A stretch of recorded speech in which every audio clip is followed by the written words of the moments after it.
Yo everybody, welcome to another Watches of Realms video from Infernum. Hopefully everyone has a nice day, evening, morning, wherever you are, have a good one. In this one we're gonna cover a topic which is not being discussed as much as it should, it's not getting the attention that it needs, and it's actually not even close. This is one of the most important things in the game, and that is how to reach endgame in the fastest, most meaningful and correct way. Everybody does those things. People from top of leaderboards, top of arena, top of GVG, codexes, and so on. But to my knowledge, nobody has shared the complete guide, the complete list on them. Now, regardless of your luck with summoning, with gear, I know this game has a lot of RNG with all of those things.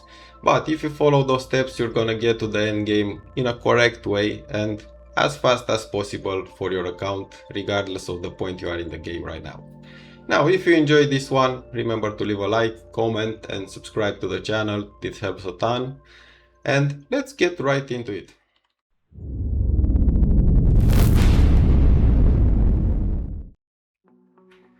Okay, the first point, and this is one of the biggest one. What I'm about to say is gonna be extremely controversial, but you shouldn't hoard your diamonds.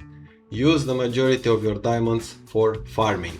Don't use them for summoning or anything else. At the minimum, buy the discounted stamina from the Dwarven Association. At least those two, and if you want also the skill crystals. Now, if you're sitting on a big stockpile, you could also get the 20 of those. The last 10 are not worth it, the price gets ridiculous. And also you can get 10 of those. But at the very minimum, get the ones that you get on your 10 to 15 daily free refreshes, and then every hour. If you think about it, getting to a full PT, it's around 14,000 diamonds. That's an absurd amount, and perhaps at that full PT you're gonna get a Kriya or an Azor or whatever.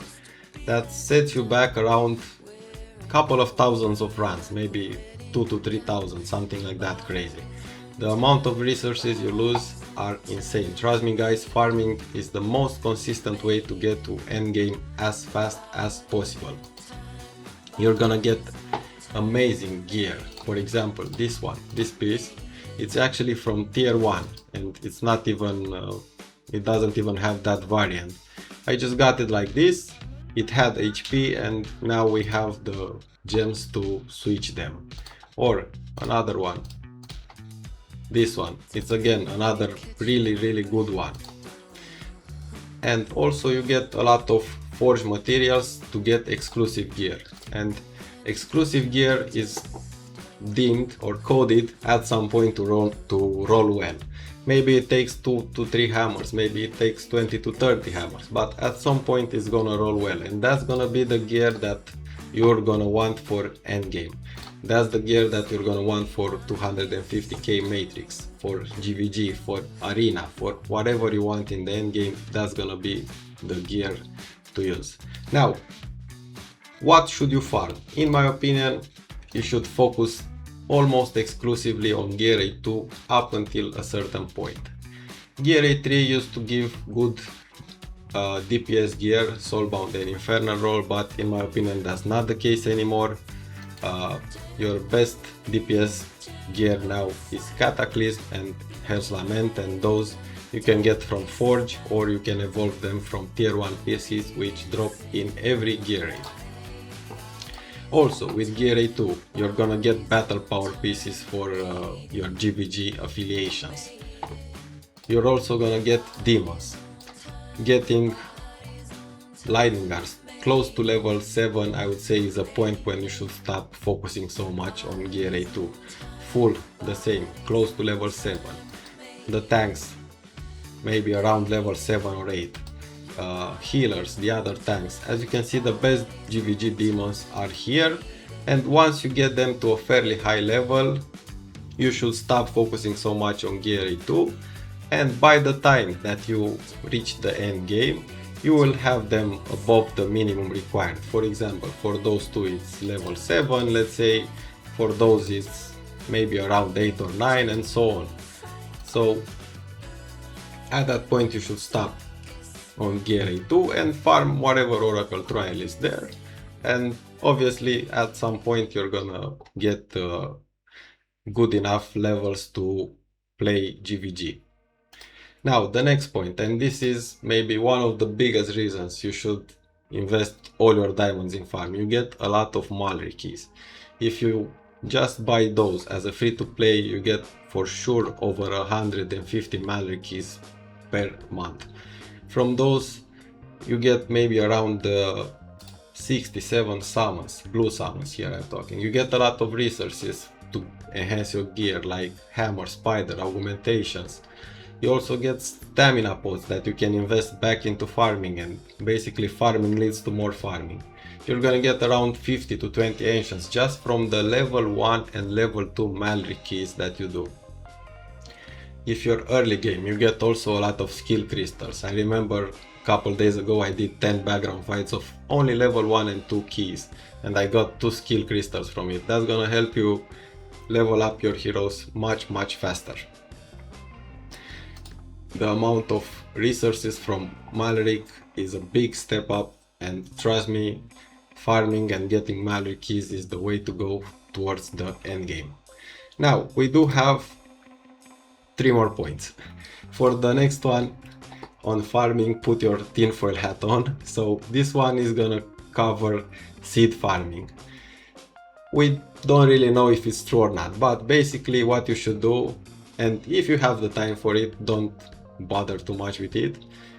If you don't get anything good in the 10 to 15 first runs, you should stop and restart. Maybe you're hunting ancients, or maybe you're hunting void cores for your demon levels. If you don't see any of those in the first 10 to 15 runs, you can stop the seed and restart again, and that's why it's called seed farming. That's it. Don't want to waste much time on this, and you shouldn't either, because at some point it just doesn't want to drop stuff, but sometimes it really works. Now the next point is AMR. You shouldn't farm AMR too much. If you're early game, AMR is really important, and you should focus it until you grow your artifacts to a reasonable level. Maybe you get 2 or 3 Tear of Twilights, 1 or 2 Bastion rings, couple fighter artifacts, couple marksman artifacts to max level. But then at that point stop, and you should mostly farm AMR only when there is a rate up for exclusive, and even then I wouldn't overdo it. For example, for the last exclusive rate up that we had for Jezebel and Kainan, I did over 100,000 points on the Oracle Trial, which is not that crazy, but still it's a lot.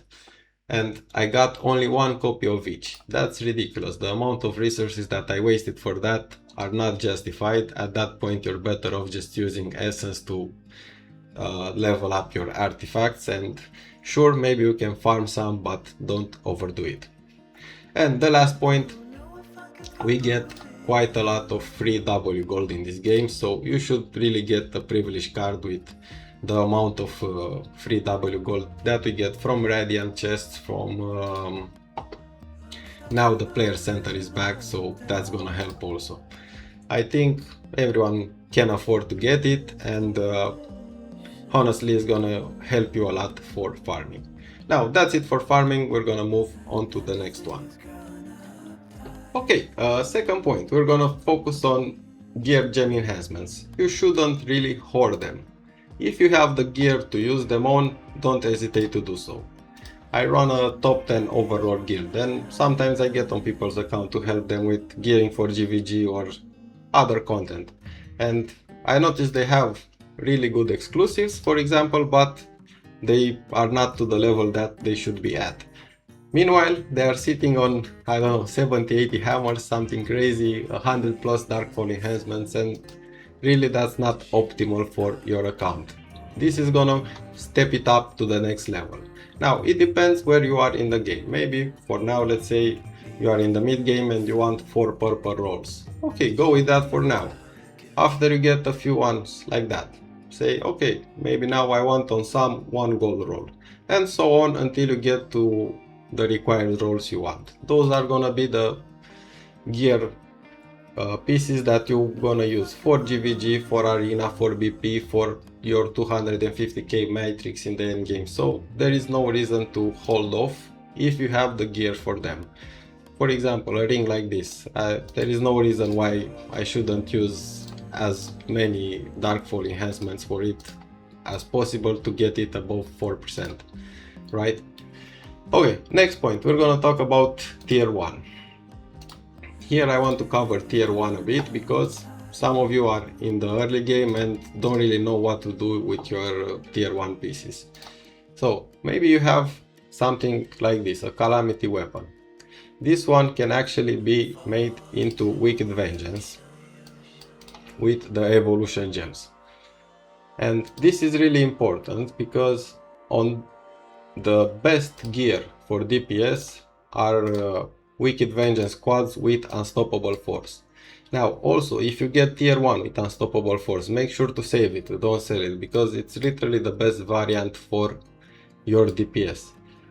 So you should focus on evolving using the evolution gem your tier 1 pieces in Wicked Vengeance, for example.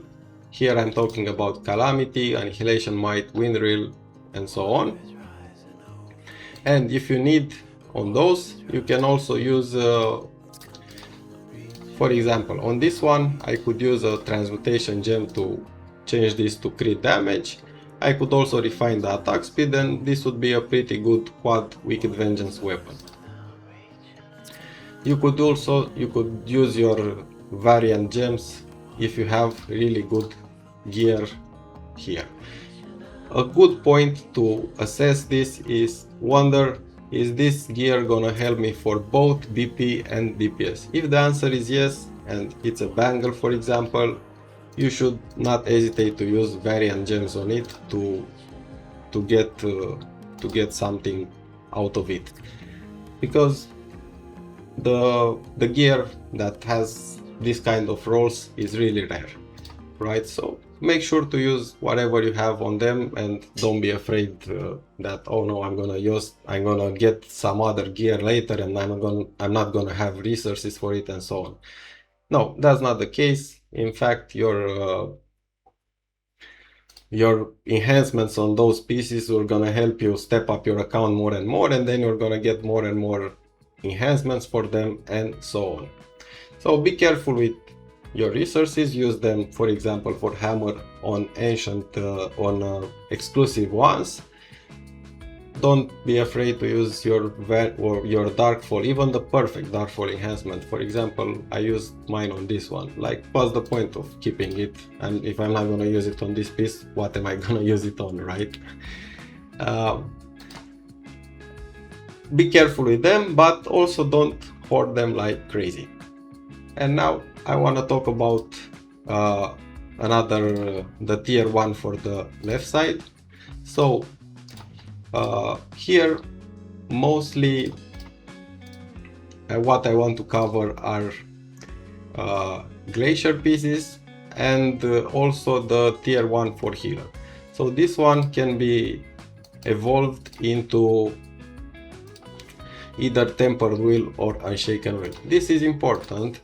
Also the same is true for Guardian, but those usually have better rolls. They drop a lot of ancients, and make sure to also keep in mind tank and healer gear, especially for content like Matrix and GVG. That's gonna be really important for your account.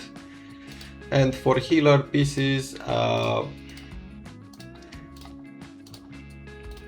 let's see what we have here. Not this one. Attack speed, attack, and maybe rage gen. So you have the Mana Spring one and you have the Asclepius ones. Make sure to use some resources on them also, but don't overdo it on hammers. For example, something like this is very hard to get rolls good on compared to on a DPS exclusive. You could throw some of them and maybe they will get decent enough that you can then refine them, but you should also keep them in mind, not only DPS gear. Now last thing I want to touch on are chest plates. So every endgame gear should have a critless chest plate, for example like this one, and the one with crit rate are gonna be used less and less for your account. So those are the most important. You can either make them from tier 1, they are gonna be ancient, or they drop in the exclusive in the forge, and if they are exclusive, make sure to use hammers on them until they get good enough rolls. If they are tier 1, for example this one has a lot of hammers in it, against my own advice, and it never rolled well, so don't bother too much with those. That's been it for gear. Next up we have a quick one. You should always hit 3 guild bosses. Once you get to the point where you get around 2 or 3 chests from Abyss, you should always hit 3 of them. More often than not they give you back the 200 diamonds, and one thing you can always do is buy this at the end of the day so you don't forget to do all 3 of them. Every chance at soulstones, especially the polished soulstones, is extremely valuable in this game, so you should always do them. And even if you're not getting soulstones, a lot of them, but at some point you will, at least you get the shards. And with the shards I already made 2 unpolished soulstones. So you should always hit 3 guild bosses. There's literally no downside to it, and it helps you a ton for progression and towards the end game. Alright, let's move on to the next one. Now, very few quick ones and we are done. If you're still here listening, you're an absolute legend. Thank you for that. Let's start with equipments. Those are extremely useful when progressing towards the end game, because they are going to speed up things for you and make sure you always stay on top of the true potential of your account. Let's say that you made the AoE Arena Auto. Make sure to save everything here, save all the heroes, and whenever there is a slight meta changes, either if we're speaking timings, a new hero, whatever, you can just equip this, redo the auto, and you're done.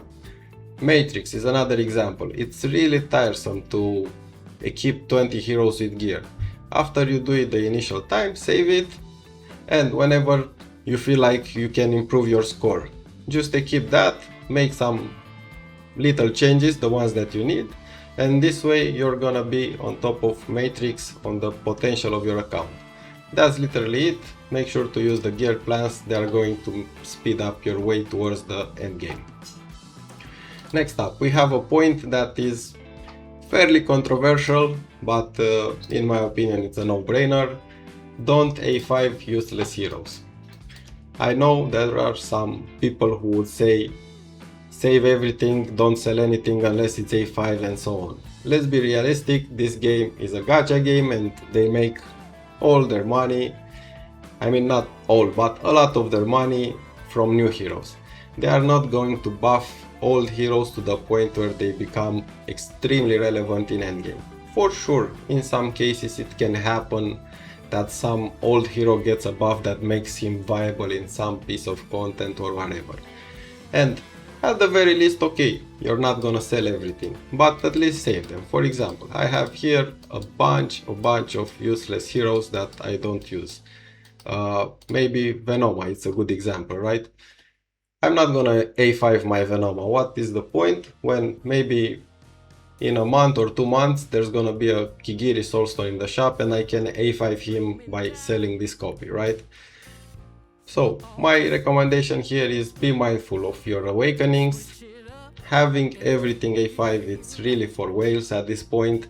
You cannot keep up with this, and obviously if you are one of them, if you are a whale, sure man, go for it, enjoy, have fun, but it's really important to be mindful and get the awakenings, the meaningful awakenings from Awakening Shop rather than awakening your Cretch to A5 or something crazy like that. Okay, last one and we are finally done. Be really patient with your rare resources. This is extremely important, and you always should wonder yourself when using a rare resource, is this a good thing for the endgame? Is this gonna benefit me in the endgame? And if the answer is no, probably you shouldn't use it, you should be patient with it. Keep in mind, sometimes you get really unlucky, and for example, I've pulled over 500 Ancients for Oren. I got just the base copy, that's crazy, but luckily I had the reset book and I reset my Ingrid, got some soulstones out, and I got him to A4. That's keeping my account relevant in the endgame. This is what the rare resources should be used for. With Jezebel on the other hand, I had less summons, but I got 4 copies of her. That can also happen, you can be lucky. Sometimes you're lucky, sometimes you're not, but if you're not, make sure you have a safety net, and that's usually the rare resources. This is the most important. Now, for Ampori Soulstone, you can be a little less restrictive with them because they are more common, and honestly, in the end, this is still a game, you should still enjoy it. If that enjoyment for you is A5 Sargak, at some point, believe it or not, he was one of the strongest units in the game. In GVG, in Arena, he was literally a machine gun. And if that's what happiness looks like, go for it. Have an A5 Sargak, or for example Ardea, she's extremely still relevant. And I do have the copies for them, but let's be realistic, at the rate they are giving us Resets book, I'm never gonna get those soulstones out. So in the end, keep in mind you should still have some fun, but for the ultra rare resources, always wonder, is this a good long-term investment? Alright, that's the video. Thank you so much for listening, and this was a lot of work. I'm sure you could tell that my voice started cracking at some point and it's close to going away for good. I hope you really enjoyed this one. Remember to like, subscribe, and any questions you have, feel free to drop them in the comment. Thank you for watching and see you in the next one. Bye bye.